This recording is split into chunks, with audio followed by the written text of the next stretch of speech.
Hello friends, welcome to science magnet. दोस्तों, कैसे हैं आप लोग सभी? आई होप सभी बहुत अच्छे हैं, शानदार हैं, जानदार हैं।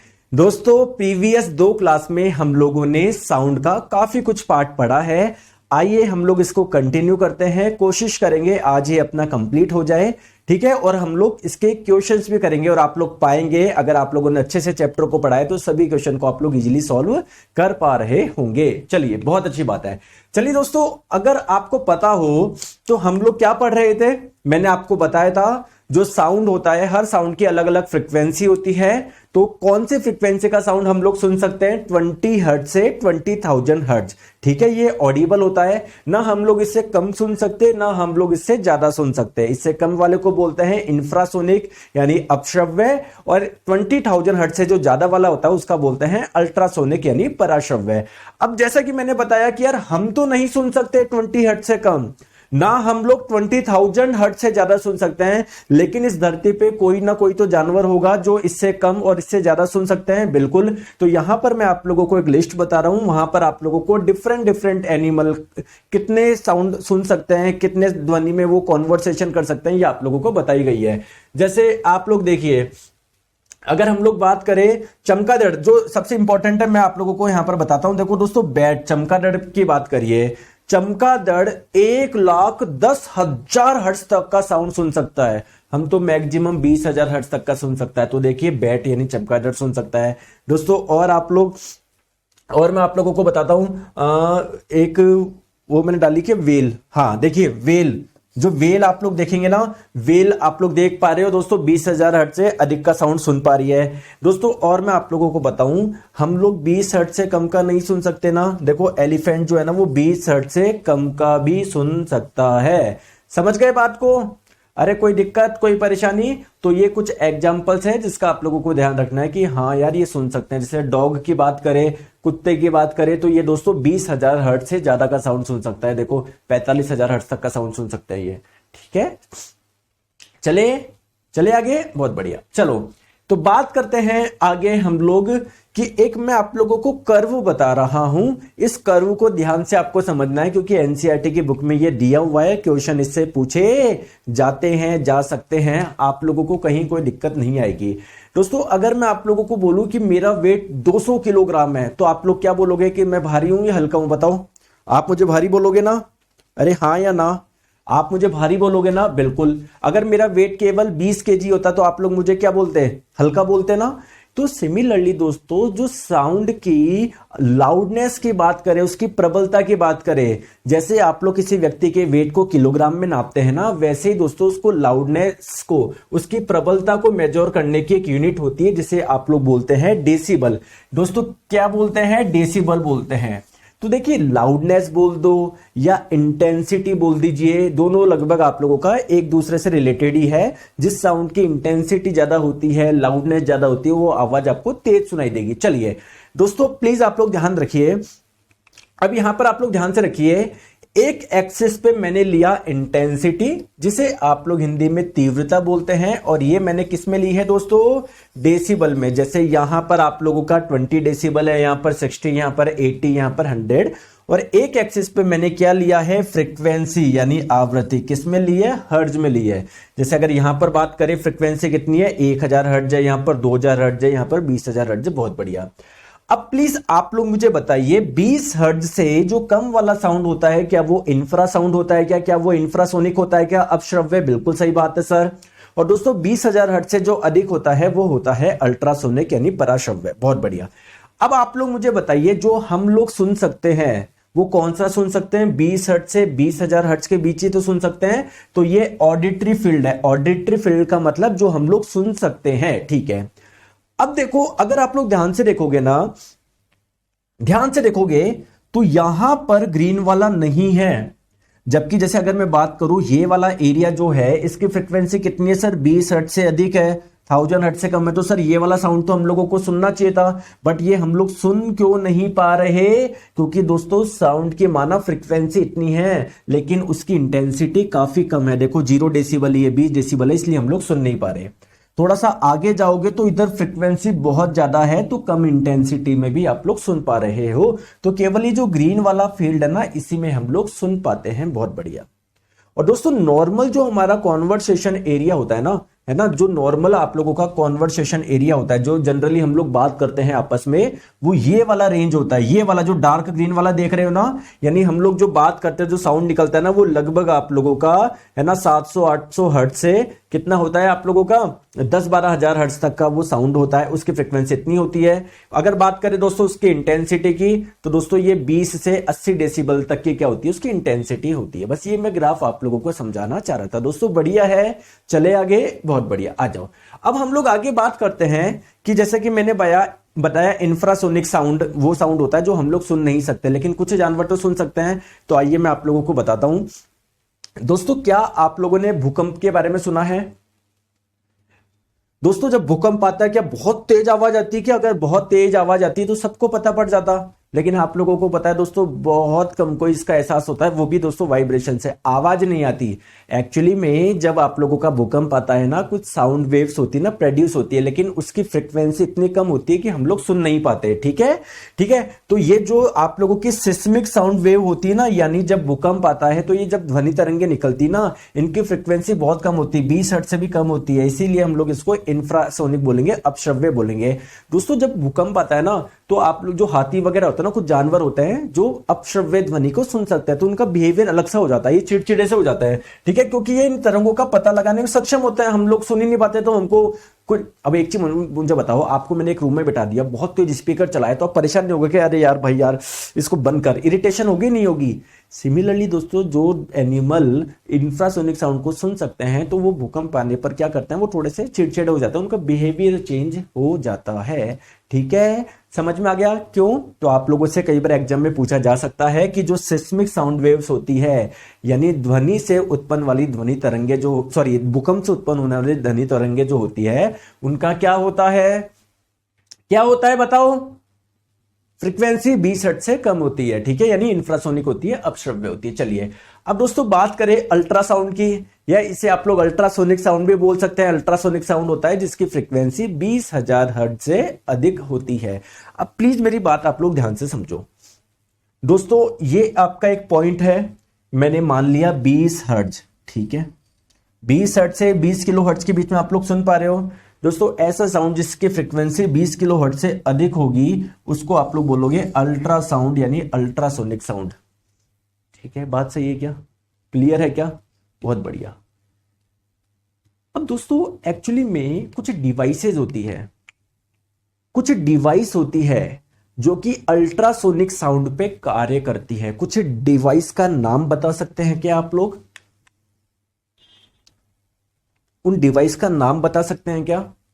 जैसे कभी आप लोगों ने मेडिकल टेस्ट करवाया होगा, सोनोग्राफी। दोस्तों जो सोनोग्राफी जो होती है ना, इसकी मशीन, इससे कौन सी वेव निकलती है? अल्ट्रासोनिक वेव निकलती है, अल्ट्रासाउंड निकलता है इनसे।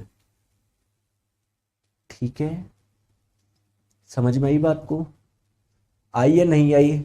सर नहीं आई, और समझाओ सर, कोई दूसरा एग्जांपल बताओ। आइए दोस्तों, अगर आप लोगों ने इंजीनियरिंग वगैरह करी होगी, चलो नहीं करी कोई बात नहीं, जैसे मान लो मेरे पास में ये क्या है, लोहे का एक क्यूब है दोस्तों, इसके अंदर क्या है, क्रैक है, दरारें हैं दोस्तों। दरारे का पता लगाने के लिए बताऊं क्या किया जाता है? इसके ऊपर बहुत सारी अल्ट्रासोनिक साउंड वेव क्या करी जाती है, डाली जाती है, जिससे उसका दरार का पता लगाया जाता है। तो बहुत सारी आप लोगों की ऐसी डिवाइस है जो कि अल्ट्रासोनिक साउंड पे काम करती है। ठीक है, मतलब 20,000 हर्ट्ज से अधिक का ध्वनि उत्पन्न करती है, रिसीव करती है। ठीक है, आ जाओ। अब हम लोग बात करते हैं अल्ट्रासोनिक साउंड है क्या, ये बताने की जरूरत है क्या? नहीं सर, जिसकी फ्रीक्वेंसी 20,000 हर्ट्ज से अधिक हो। दोस्तों इसका उपयोग कहां कहां पर होता है मैं आप लोगों को बता दूं। ठीक है, इसका जो यूज होता है वो मैं आप लोगों को बता देता हूं। देखो प्लीज एक बार इन सबको भूल के एक बार इस जगह ध्यान दीजिए, इधर मैं आप लोगों को ओवरव्यू दे देता हूं। ठीक है दोस्तों, आप लोगों ने एक डिवाइस का नाम सुना होगा, इस डिवाइस का नाम है सोनार।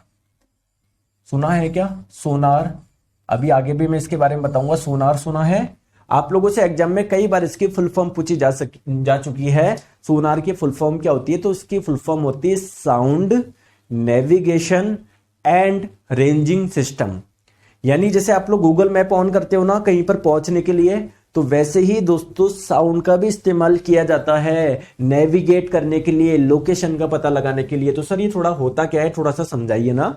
देखिए दोस्तों, जैसे मान लेते हैं ये शिप है, ये क्या है, बहुत बड़ा शिप है, ठीक है। इसके नीचे क्या लगाया जाता है, सोनार लगाया जाता है। अब इस सोनार, आपको मान लेते हैं, आपको ये देखना है कि समुद्र की गहराई कितनी है। मान लो ये समुद्र का बिल्कुल बॉटम आ गया, ये बॉटम है, ठीक है। और दोस्तों ऊपर पानी है, आप लोगों को पता लगाना है इसकी गहराई कितनी है। तो दोस्तों इससे क्या निकलती है, साउंड वेव्स निकलती है, अल्ट्रासोनिक साउंड वेव निकलती है, ऐसी ध्वनि तरंगे जिनकी फ्रीक्वेंसी बहुत ज्यादा होती है। तो दोस्तों ये जाके टकराएगा, टकरा के दोस्तों वापस आएगा। तो आप लोगों का ये समय कैलकुलेट कर लिया जाता है कि कितने समय लगा जाने में, कितना लगा आने में, स्पीड कितनी थी, उससे आपका पता पड़ जाएगा ये कि टोटल डिस्टेंस कितनी थी, मतलब गहराई का आप लोगों को पता पड़ जाएगा। तो दोस्तों सोनार में भी आप लोगों के कौन से साउंड का इस्तेमाल होता है, अल्ट्रासोनिक साउंड का। दोस्तों कभी आप लोगों ने सोनोग्राफी करवाई क्या, ईश्वर करे कभी आपको जरूरत नहीं पड़े, ना आपके किसी परिवार में पड़े, बट आपने जरूर इसका नाम कभी ना कभी सुना होगा। स्पेशली दोस्तों जो लेडीज प्रेग्नेंट होती है उनको हर 2-3 महीने में सोनोग्राफी करवानी पड़ती है, जिससे पता पड़ पाए कि जो बच्चे की जो ग्रोथ होनी चाहिए थी वो प्रॉपर हो रही है या नहीं हो रही। क्लियर है क्या, बताइए, सही बात है क्या, बोलो, बताओ बताओ। तो उसमें क्या होता है, देखिए जैसे मान लेते हैं ये कोई प्रेग्नेंट लेडी है, उनकी गर्भ में बच्चा है, आप लोग उसके वो देखना चाह रहे हो। तो दोस्तों ऐसे एक डिवाइस होती है, ठीक है ना। इससे क्या निकलती है दोस्तों, साउंड वेव निकलती है। देखो ये यहां पर दर्शाया गया ना ऐसे, ये क्या है, साउंड वेव है, और अलग अलग जगह टकरा के वापस आती है ना, तो एक पूरी की पूरी इमेज बना देती है ये।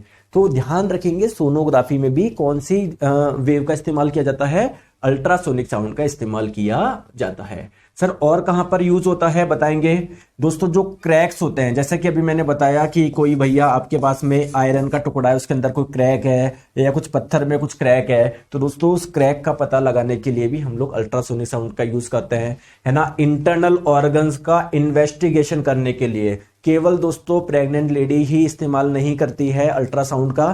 दोस्तों आप लोग मान लेते हैं आपके किडनी में स्टोन है, तब भी आप लोग सोनोग्राफी करा सकते हो। तो बहुत सारे इंटरनल ऑर्गन्स होते हैं जिनकी चेक करने के लिए हम लोग इसका इस्तेमाल करते हैं, अल्ट्रासोनिक साउंड का इस्तेमाल करते हैं। चलिए अब दोस्तों नेक्स्ट हम लोग बात करते हैं एम्पलीट्यूड क्या होता है, आयाम क्या होता है, जरा मुझे बताएं। मैंने बताया था नहीं बताया था, किसी भी तरंग का आयाम क्या होता है।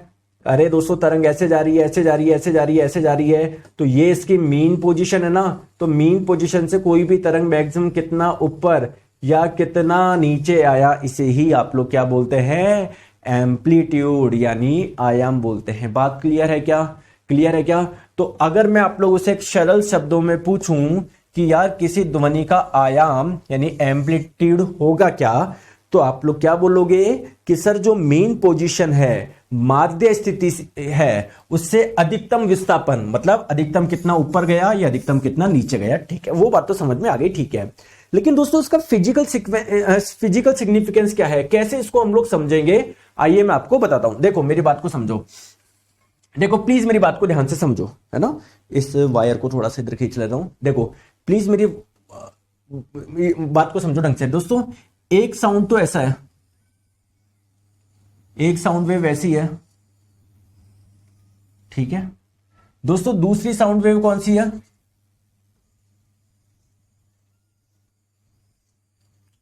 मुझे बताओ एम्पलीट्यूड किसका ज्यादा है। इसको मैं नंबर दे देता हूं 1, इसको मैं नंबर दे देता हूं 2, ठीक है। सर आकाश गोंड जी बोल रहे हैं, सर मानव 20 हर्ट्ज से कम क्यों नहीं सुन सकता। चलो आकाश जी मैं आपसे एक क्वेश्चन पूछूं, जो मानव है, इंसान है, वो उड़ क्यों नहीं सकता, बताओ। अब आप बोलोगे सर ये क्या जवाब हुआ। देखो दोस्तों हर ऑर्गेनिज्म का स्ट्रक्चर अलग अलग है। जैसे अगर हम लोग बात करें, जो पक्षी है उनके पास में पंख है जिस वजह से उड़ पा रहा है, हमारे पास में नहीं है। उनकी जो बोन्स होती है न्यूमेटिक बोन्स होती है, मतलब उनके बोन में कैविटी होती है, हवा भरी होती है, हल्की होती है, इससे वो उड़ पाता है। तो सभी का ऑर्गेनिज्म का स्ट्रक्चर अलग अलग है, हमारा भी स्ट्रक्चर इसी प्रकार से बना हुआ है कि हम लोग इतनी ही सुन सकते हैं। समझ में आ गई बात को, आ जाओ। तो आप लोग बोल रहे हैं सर 1 का, बहुत बढ़िया, क्योंकि आप लोग साफ देख पा रहे हो। दोस्तों अब मैं आप लोगों से ये सुनना चाह रहा हूं कि दोस्तों किस साउंड की इंटेंसिटी ज्यादा होगी, इस वाले की ज्यादा होगी या इस वाले की। तो ध्यान रखिएगा दोस्तों, जिस साउंड की इंटेंसिटी ज्यादा होती है ना, उस साउंड का एम्पलीट्यूड भी ज्यादा होता है। ठीक है, क्या समझ में आ गया क्या? तो अरे समझ में आ रहा है नहीं आ रहा? तो अगर आप लोगों से कोई पूछे कि सर इंटेंसिटी यानी जो तीव्रता है और प्रकाश के ये जो एम्पलीट्यूड है, इसमें कोई रिलेशन है क्या? बिल्कुल आप लोग बोलोगे जो ये होता है ना, इंटेंसिटी होता है ना, वो एम्पलीट्यूड के स्क्वायर के प्रोपोर्शनल होता है। ठीक है, इसका मतलब क्या है, अगर किसी ध्वनि तरंग का आयाम आपने 2 गुना बढ़ा दिया तो उसकी जो इंटेंसिटी होगी, जो उसकी तीव्रता होगी, वो 4 गुना बढ़ जाएगी। जैसे आप लोग यहां पर देख लो प्लीज मेरी बात को, जैसे ये जो साउंड वेव है इसका एम्पलीट्यूड क्या है, कम है। इसका मतलब जो साउंड कैसा है, क्वाइट साउंड है, धीमा मध्य है। जबकि यहां पर क्या है, एम्पलीट्यूड आप लोगों का ज्यादा है। ठीक है, हाई एम्पलीट्यूड है तो साउंड कैसा होगा, ये आप लोगों का लाउड होगा। चलिए बहुत बढ़िया दोस्तों, एक क्वेश्चन कर ले, इस पे एक क्वेश्चन कर ले। मैंने लास्ट क्लास में आपको कुछ बताया था आप लोगों को कि किसी भी साउंड की स्पीड यानी वेलोसिटी, फ्रीक्वेंसी और वेवलेंथ में क्या रिलेशन होता है, इस आधार पे एक क्वेश्चन में बताएंगे। बताओ दोस्तों, एक तरंग है जो 0.05 सेकंड में 10 मीटर की दूरी तय करती है। ठीक है, तरंग की तरंग दैर्ध्य ज्ञात करिए यदि उसकी आवृत्ति इतनी है। आप लोगों को पता है, अगर किसी तरंग की स्पीड के बारे में पूछा जाए या उसकी वेलोसिटी के बारे में पूछा जाए, वेलोसिटी क्या होता है, वेलोसिटी होता है फ्रीक्वेंसी इंटू वेवलेंथ, यानी आवृत्ति गुना तरंग दैर्ध्य, ये होती है। अब इसकी स्पीड आपको पता है क्या? बिल्कुल पता है दोस्तों, 0.5 सेकंड में 10 मीटर दूरी तय कर रही है। तो टोटल कितनी दूरी तय कर रही है, 10 मीटर तय कर रही है। कितने सेकंड में, 0.05 या 5/100 सेकंड में। ठीक है, तो 1000/5 कितना हो गया आप लोगों का, 200 मीटर पर सेकंड। यानी कुल मिला के आप लोगों को स्पीड तो पता है ही, 200 मीटर पर सेकंड। फ्रीक्वेंसी आप लोगों को दी गई है 200, वेवलेंथ आप लोगों से पूछा गया है। तो दोस्तों आप लोगों को पता है, वेग को अगर आप लोग मीटर पर सेकंड में रखोगे, जो कि ऐसा ही मात्रक होता है, आवृत्ति को अगर आप लोग हर्ट्ज में रखोगे, तो आपका जो तरंग दैर्ध्य का मान है वो किस में आएगा, मीटर में आएगा। तो वेवलेंथ का मान कितना आ गया, 1 मीटर आ गया। ठीक है, करेक्ट आंसर आपका क्या हो जाएगा, ऑप्शन नंबर बी हो जाएगा। चले आगे, चले, अरे चले या नहीं चले आगे बताओ। सिंपल सा क्वेश्चन है, गलत करते हो इसमें भी, है ना। आ जाओ थोड़ा सा आगे चलते हैं, फिर और क्वेश्चन करेंगे। दोस्तों लाउडनेस, प्रबलता की बात करते हैं, है ना।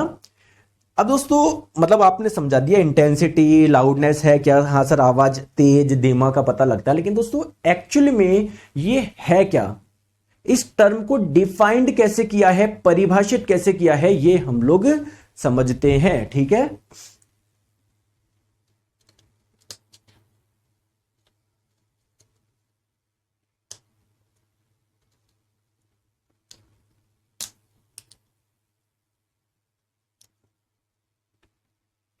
ठीक है, आ जाओ। देखो एक चीज मुझे बताओ, जैसे मान लीजिए ये कोई एक बैल है, बैल से साउंड प्रोड्यूस हो रहा है। साउंड क्या है, एक प्रकार की एनर्जी है।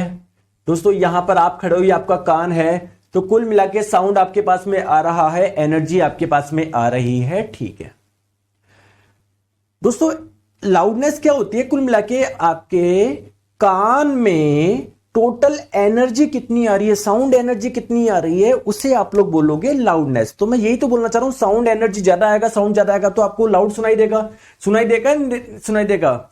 तो दोस्तों अगर बात करें लाउडनेस की, ठीक है, लाउडनेस की बात कर लीजिए या इंटेंसिटी की बात कर लीजिए, मैंने आपको बताया था ये एम्पलीट्यूड का स्क्वायर के प्रोपोर्शनल होता है। जैसे आप लोग यहां पर देखो, यहां पर एम्पलीट्यूड क्या है, कम है, तो ये जो साउंड होगा इसकी इंटेंसिटी कम होगी, इसकी लाउडनेस कम होगी, ये साउंड कैसा होगा, थोड़ा सा धीमा होगा। जबकि यहां पर इंटेंसिटी, यहां पर एम्पलीट्यूड ज्यादा है, एम्पलीट्यूड ज्यादा तो इंटेंसिटी ज्यादा, लाउडनेस ज्यादा, ये साउंड आप लोगों को लाउड सुनाई देगा, यानी आप लोगों को तेज सुनाई देगा। दोस्तों रूपाली गुप्ता जी बोल रहे हैं सर थोड़ा धीरे पढ़ाइए, लिखना भी है।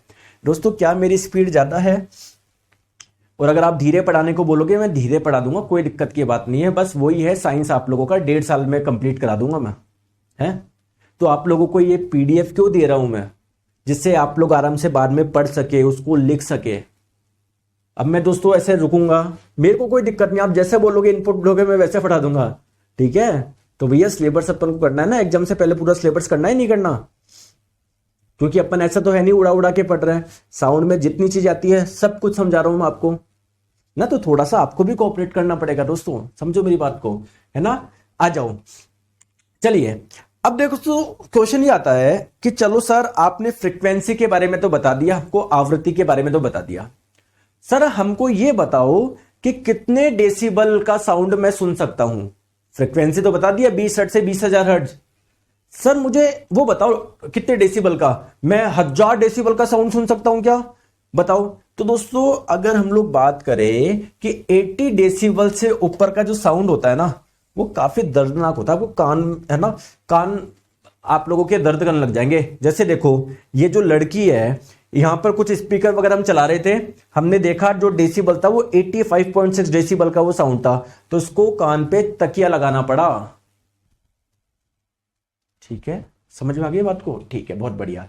तो कुछ हम लोग बात करते हैं, जैसा कि मैंने बताया 80 डेसिबल से ऊपर वाला आप लोग के लिए लाउड बोलेंगे इसको, देखो 80 डेसिबल से 100 डेसिबल को वेरी लाउड, और 100 क्रॉस करके तो उसको एक्सट्रीमली लाउड बोलोगे, मतलब बिल्कुल खतरनाक वाला। क्लियर है क्या? ये आप लोगों का जो 0 डेसिबल से 40। अब बात आती है कि सर जैसे हम लोग आपस में जो चैट करते हैं, बातचीत करते हैं, सर लगभग वो कितना डेसिबल का साउंड होता है जो आप चैट करते हो? 60 डेसिबल के आसपास होता है।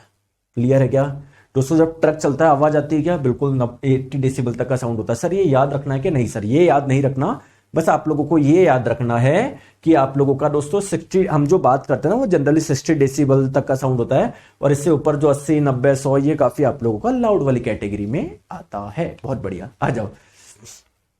अब दोस्तों क्वेश्चन ये है, मेरा एक छोटा सा क्वेश्चन है, पूछूं आप लोगों से? पूछूं? जी सर पूछिए ना। दोस्तों ये मुझे बताओ, जैसे यहां पर मैंने लिखा जनवरी महीने की बात हो रही है, और इस जगह बात हो रही है दोस्तों मई की, बात कर लेते हैं जहां पर गर्मी पड़ती है, ठीक है। भारत में अगर बात करें अप्रैल, मई, जून, जुलाई, है ना, जनरली जहां पर गर्मी पड़ती है, ठीक है।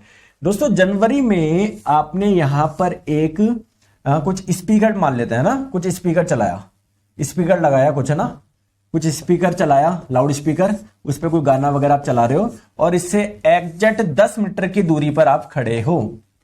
दोस्तों मई में वो ही गाना उतनी ही आवाज में आप लोग लाउड स्पीकर चला रहे हो, और उससे एग्जैक्ट वो ही 10 मीटर की दूरी पर आप खड़े हो। मेरा क्वेश्चन ये है, जनवरी में साउंड आपके पास में जल्दी पहुंचेगा या मई में साउंड आपके पास में जल्दी पहुंचेगा? बताओ। है यहां पर भी बीच में एयर, यहां पर भी एयर है, बताओ कब जल्दी पहुंचेगा? तो दोस्तों ये एक्सपेरिमेंट में पाया गया, मई में साउंड आपको जल्दी सुनाई दे देगा, यानी साउंड की जो स्पीड होगी वो तेज होगी। तो दोस्तों मैं आपको यही दर्शाना चाह रहा हूं कि साउंड की स्पीड कई चीजों पे निर्भर करता है। जैसे आप लोगों को पता है मई में एवरेज टेम्परेचर ज्यादा होता है, तो कहीं ना कहीं आप लोग बोल सकते हो जब टेम्परेचर ज्यादा होता है तो साउंड की स्पीड क्या होती है? ज्यादा होती है। वैसे ही दोस्तों साउंड की स्पीड कई चीजों पर निर्भर करती है। आइए उन एक एक के बारे पे हम लोग प्रकाश डालते हैं, उसको समझते हैं, ठीक है। बहुत बढ़िया, आ जाओ। तो ठीक है, तो बेसिकली किस किस चीज का प्रभाव हम लोगों को समझना है। टेम्परेचर का क्या प्रभाव पड़ता है दोस्तों, डेंसिटी यानी घनत्व का क्या प्रभाव पड़ता है, तीसरी चीज ह्यूमिडिटी यानी आर्द्रता का क्या प्रभाव पड़ता है। इन तीनों चीज का ही प्रभाव पड़ता है, और मैं यहां पर ही लिख देता हूं, मैं यहीं पर लिख देता हूं, टेम्परेचर बढ़ाने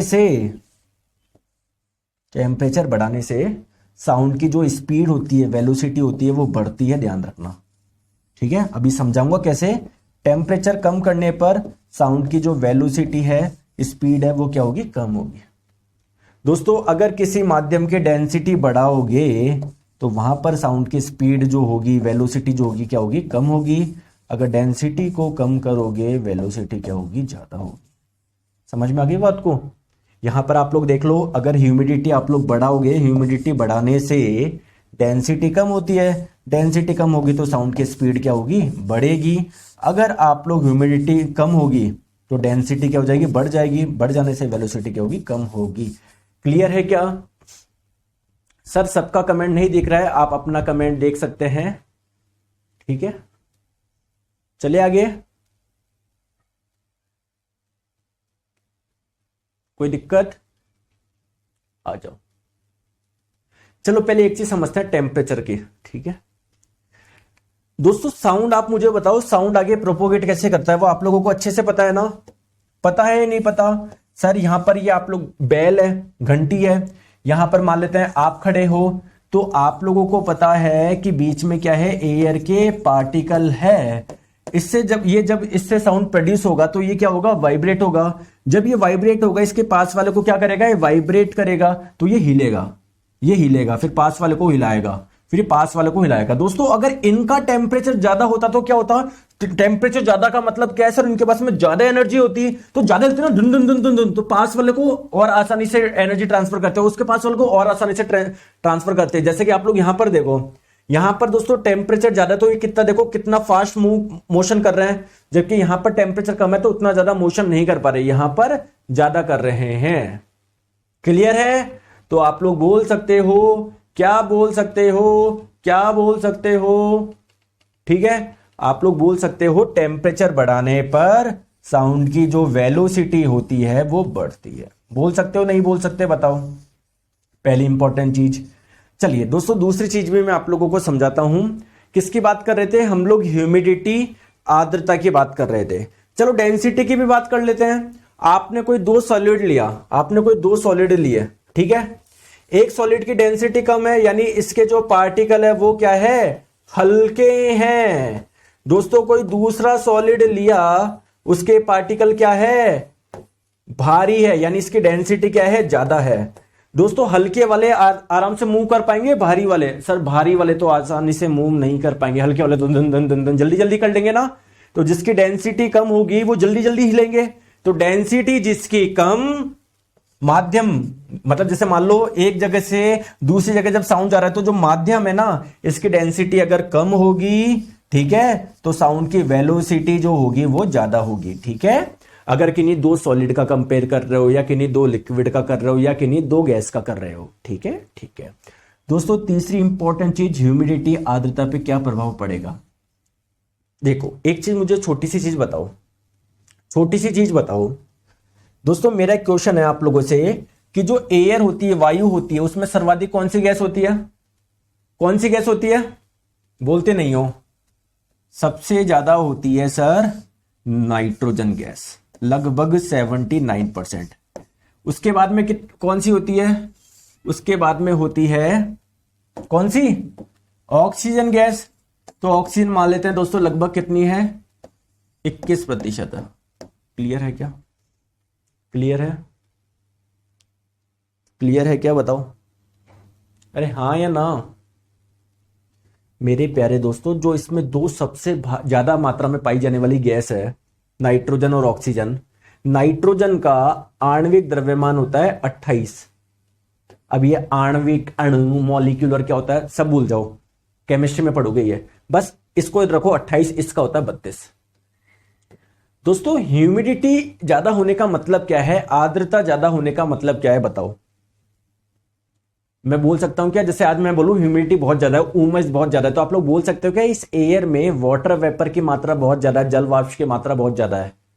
तो दोस्तों अगर मुझे इस एयर को ह्यूमिड करना है, नमी लानी है, उमस लानी है, ह्यूमिडिटी लानी है, तो मुझे इसमें से कुछ हटा के वाटर वेपर डालनी पड़ेगी, नहीं डालनी पड़ेगी बताओ? और वाटर वेपर का आणविक द्रव्यमान केवल 18 होता है, यानी आप लोगों को भारी चीजें, ये 32, 28 जो भारी चीजें उसको हटा के हल्की वाली चीज डालनी पड़ेगी।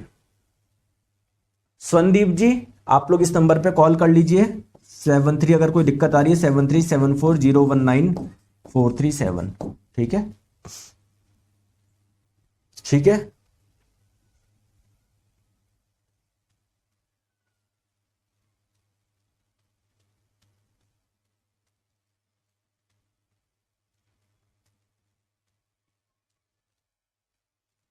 समझ में आ गया क्या?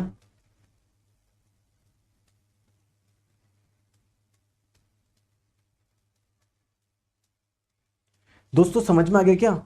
आप लोगों को हल्की चीज डालनी पड़ेगी, भारी चीज हटानी पड़ेगी। तो कुल मिला के दोस्तों जब ह्यूमिडिटी आप लोग बढ़ा रहे हो तो भारी चीज निकाल रहे हो, हल्की चीज डाल रहे हो, यानी कुल मिला के डेंसिटी क्या हो रही है, कम हो रही हो। डेंसिटी कम होने से साउंड की वेलोसिटी क्या होती है, बढ़ती है। दोस्तों यही तो मैं चीज बता रहा था आपको। ठीक है, चलिए आगे चलो। दोस्तों आगे हम लोग बात करते हैं रिफ्लेक्शन ऑफ साउंड, यानी ध्वनि का परावर्तन। दोस्तों परावर्तन क्या होता है, कोई मुझे बताएगा क्या? देखिए परावर्तन होता क्या है, कुछ भी नहीं है परावर्तन। दोस्तों ये कोई सरफेस है, सरफेस है, सॉलिड सरफेस है। किन्हीं अगर कोई तरंग कहीं पर जा रही होती है लेकिन किसी सतह से टकराकर अगर वापस उसी माध्यम में आ जाए, जैसे मान लो इधर एयर थी, फॉर एग्जांपल अगर इधर एयर थी, तो किन्हीं तरंगों का टकराकर उसी माध्यम में वापस आ जाना क्या कहलाता है? क्या कहलाता है? क्या कहलाता है? बताओ क्या कहलाता है? परावर्तन। सर लाइव चैट सबके लिए ओपन कर दो ना। ठीक है दोस्तों, नेक्स्ट क्लास से लाइव चैट सबके लिए ओपन हो जाएगी। ठीक है, लाइव चैट सबके लिए ओपन हो जाएगी, परेशान मत होइए। ठीक है, ठीक है। तो दोस्तों जब मैं चिल्ला रहा हूं, जैसे मान लीजिए खाली कमरा है, ओ जब चिल्लाओगे तो आवाज आपको वापस सुनाई देती है कि वो क्या है, ध्वनि तरंग टकरा के परावर्तन होके वापस वो आपके पास में आ गई, तो आपको वही ध्वनि सुनाई दे रही है जो आपने निकाली थी। तो जब चिल्लाओगे चंपा, तो आपको चंपा ही सुनाई देगा। अब आप लोग बोलोगे सर खाली कमरे में ऐसा क्यों होता है, बंद कमरे में क्यों नहीं होता? मतलब भरा हुआ कमरा, जैसे दोस्तों कमरा भरा हुआ है, यहां पर दोस्तों बेड भी लगा हुआ है, बेड पे गद्दे भी हैं, पर्दे भी लगे हुए हैं। तो दोस्तों जो साउंड होता है ना, वो जो सॉफ्ट चीजें होती है ना, उनके द्वारा एब्जॉर्ब कर लिया जाता है, अवशोषित कर लिया जाता है। जैसे अभी मेरे रूम में ये लगे हुए कंटेनर क्या, कर्टेन्स, पर्दे। देखो साइंस पढ़ा पढ़ा के कंटेनर आता रहता है, क्या लगे हुए हैं, कर्टेन्स, पर्दे लगे हुए हैं। तो दोस्तों जब मैं बोलूंगा ना, ये जो साउंड होगा ना, इनके द्वारा एब्जॉर्ब कर लिया जाता है, तो टकरा के आएगा ही नहीं। और यही खाली कमरा है, चारों दीवारें हैं, तो कोई एब्जॉर्ब करने वाला बचा ही नहीं। तो जब मैं बोलूंगा ना, तो टकरा के मेरे पास में आ जाएगा। इसको बोलोगे इको, यानी गूंज आप लोग बोलोगे। क्लियर है क्या? तो bouncing back of sound when it's like a hard surface is called reflection of sound. जैसे आप लोग यहां पर देखिए, यहां पर कोई आप लोगों का हार्ड सरफेस है, यहां से साउंड निकला टकरा के अगर वापस आ गया तो उसको रिफ्लेक्शन ऑफ साउंड बोलेंगे। और रिफ्लेक्शन ऑफ साउंड यानी ध्वनि का परावर्तन ही इको यानी गूंज का कारण बनता है।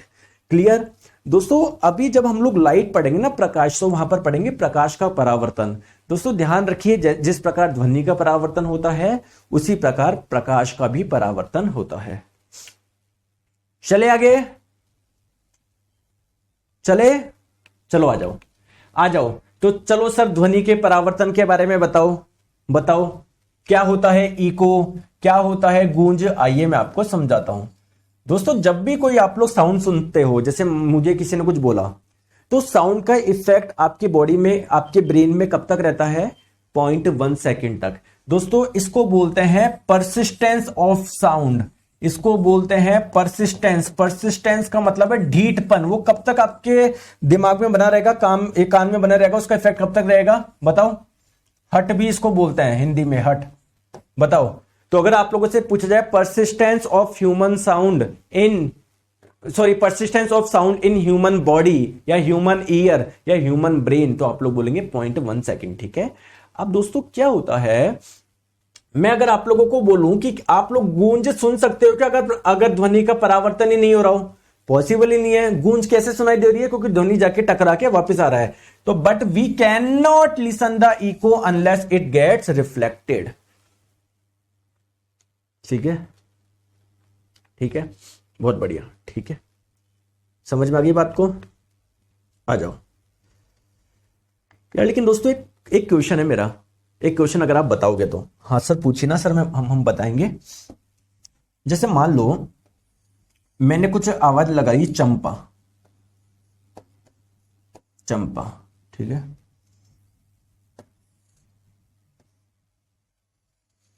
ये कोई ठोस सरफेस है, ठोस सतह है। ठीक है, ठीक है दोस्तों।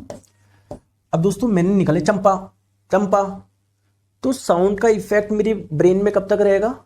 0.1 सेकंड तक। अगर 0.1 सेकंड में टकरा के आ गया वापस, तो मुझे सुनाई देगा वही ध्वनि है, वही साउंड है। तो दोस्तों इको के लिए, गूंज के लिए सबसे इंपॉर्टेंट क्या है? वो साउंड है ना, वो 0.1 सेकंड में लौट के आ जाना चाहिए। अगर वो, जैसे आप मुझे बताओ, एक चीज बताओ, मैंने बोला चंपा, दोस्तों वो साउंड आपको 4 साल बाद सुनाई दे रहा है, आप उसको गूंज बोलोगे क्या? आपको लगोगे कि किसी ने आवाज दी है।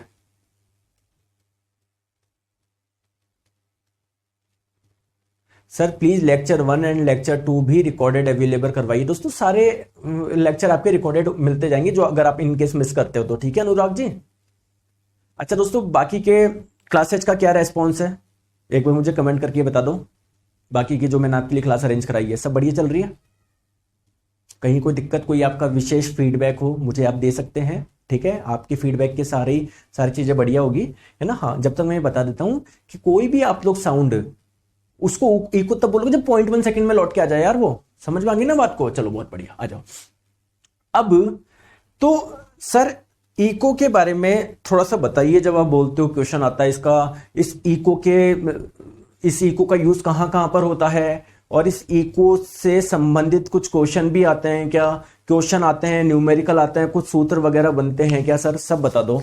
सब बताते हैं, लेकिन अपना सारा ध्यान, सर क्लास 1 की पीडीएफ नहीं है, डला देंगे। ठीक है, सारा ध्यान है आप लोग प्लीज यहां पर रखो। ठीक है, देखो मेरी बात को समझो दोस्तों। क्या आप लोगों ने बैट यानी चमगादड़ के बारे में सुना है क्या?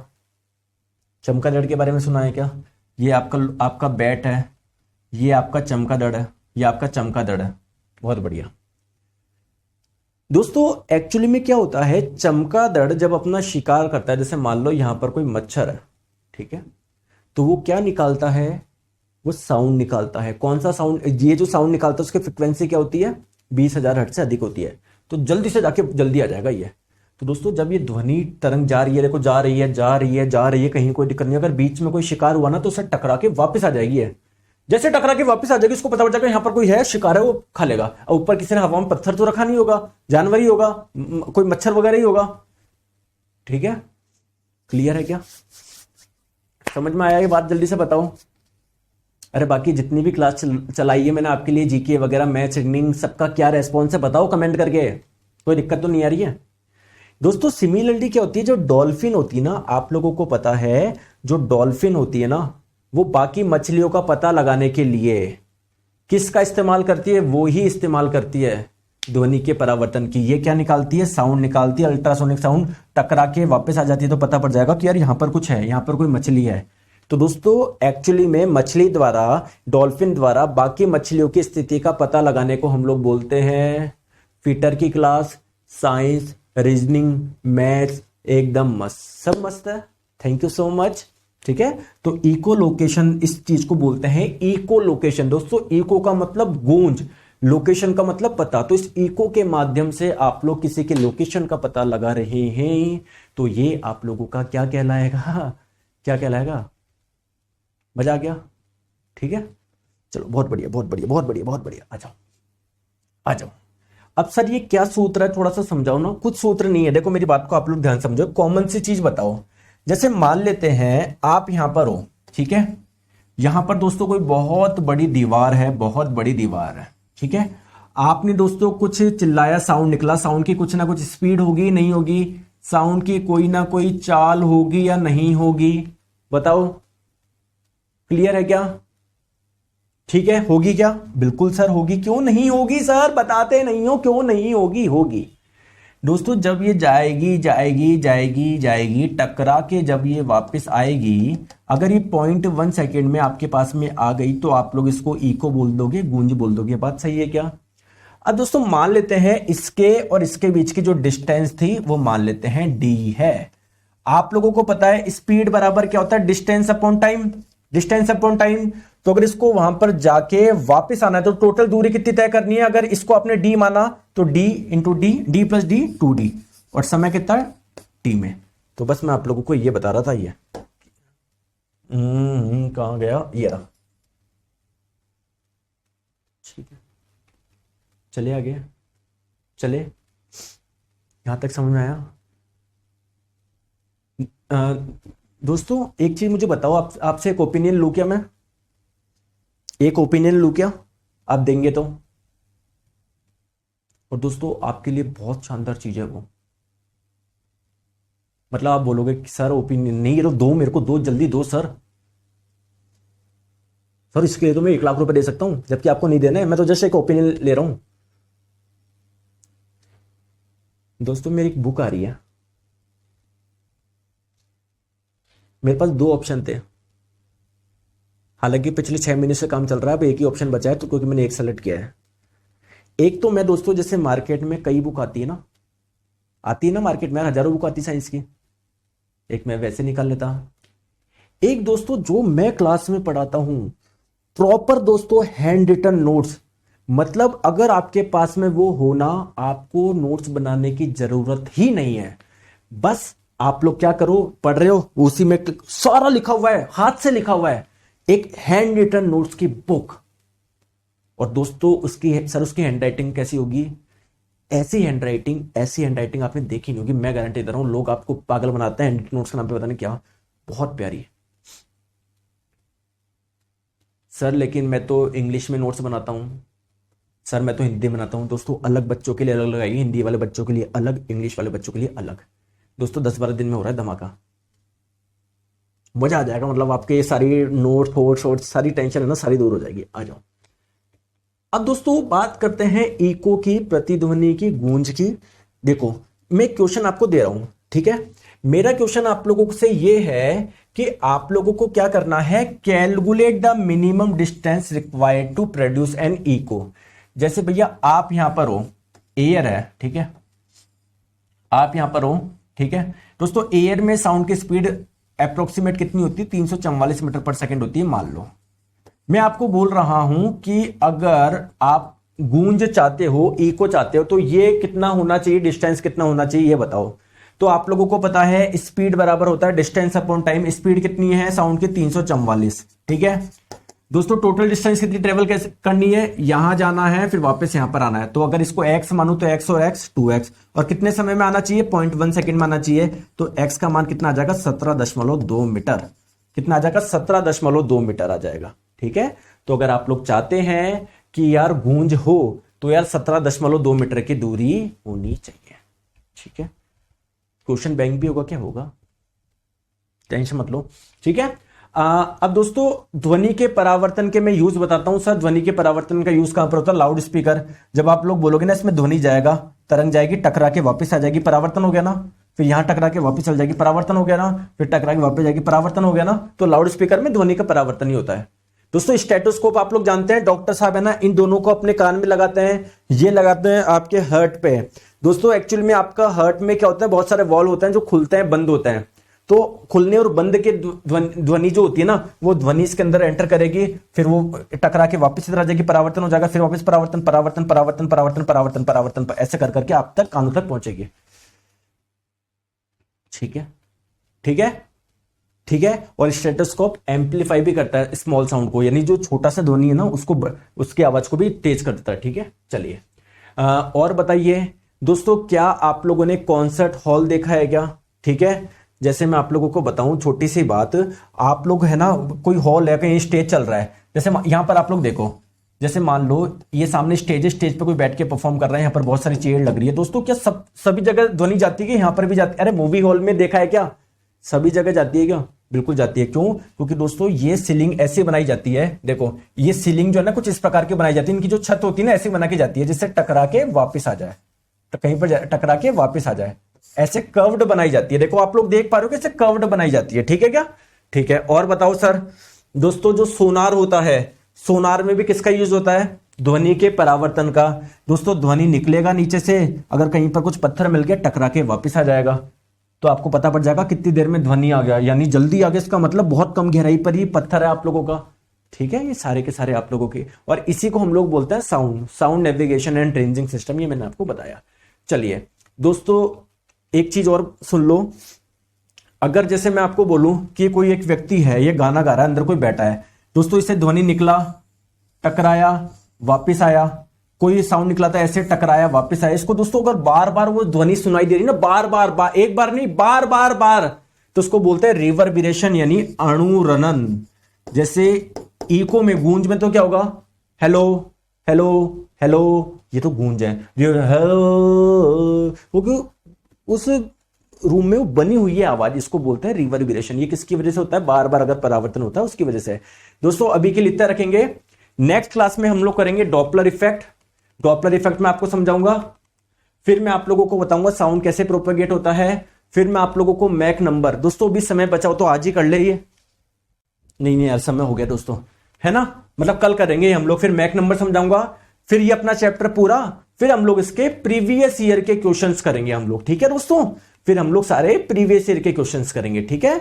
तो एक क्लास और लगेगी कल और साउंड आप लोगों का पूरा कंप्लीट हो जाएगा। बहुत बहुत धन्यवाद, थैंक यू सो मच दोस्तों। अगर सेशन आपको पसंद आता है, छोटी सी रिक्वेस्ट है, प्लीज 5 स्टार रेटिंग दे, आप ऐप पे जाके अपने रिव्यू लिखिए कि हाँ सर समझ में आ रहा है। अगर आपको लगता है रियल में कि हाँ सर, क्योंकि यार बहुत जने है ना दुश्मन बैठे हैं, कुछ भी बहुत सारे कोचिंग वाले उनको पता है मतलब कुछ भी, लेकिन आपको रियलिटी आपको पता है ना, मेरे को पता है ना किसी आपको पता है कि क्या है। तो प्लीज आप 5 स्टार रेटिंग जरूर दे, है ना, इतनी सी मैं आप लोगों से उम्मीद करता हूँ। Thank you so much, bye bye.